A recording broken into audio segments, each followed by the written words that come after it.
好，呢個係一個血壓計嚟嘅。首先要喺發泡膠度拎翻呢一個血壓計出嚟。咁呢個時候應該注意到係冇條帶嘅，因為佢要喺個箱嘅最底出嚟，係啦。咁之後拎翻條帶出嚟咧，而且插喺隔離有窿嘅，係啦，我哋已經插咗入去啦。係啦，跟住我哋咧要用電話啱啱你個 app 去 scan 翻佢呢個嘅二維碼 QR code 啦，或者叫係啦。跟住嘅時候咧，可以將佢轉翻正面，因為你要咁樣先用到嘅。咁呢度應該見到個 on 掣 off 就係一粒圓碌碌嘅，係啦。跟住set MEM 個就唔好理住啦，係啦，你應該唔會太需要用到。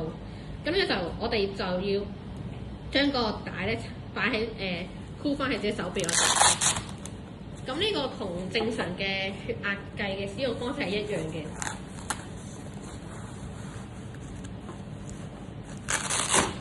咁喺呢個時候，如果出現咗一啲唔方便啊，或者其他各種因素而令到你冇辦法順利嘅話咧，可以揾下其他人過嚟幫手嘅。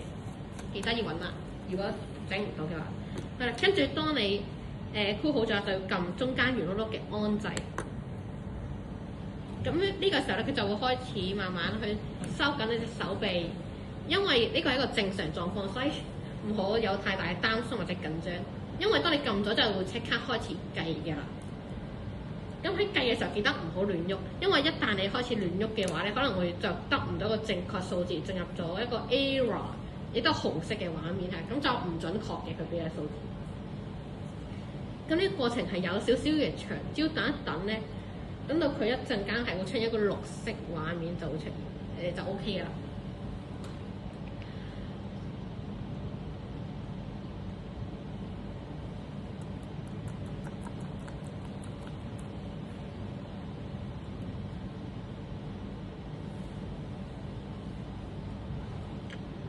係啦，已經出現咗綠色畫面啦。咁呢個時候你就可以慢慢除翻你條帶出嚟啦。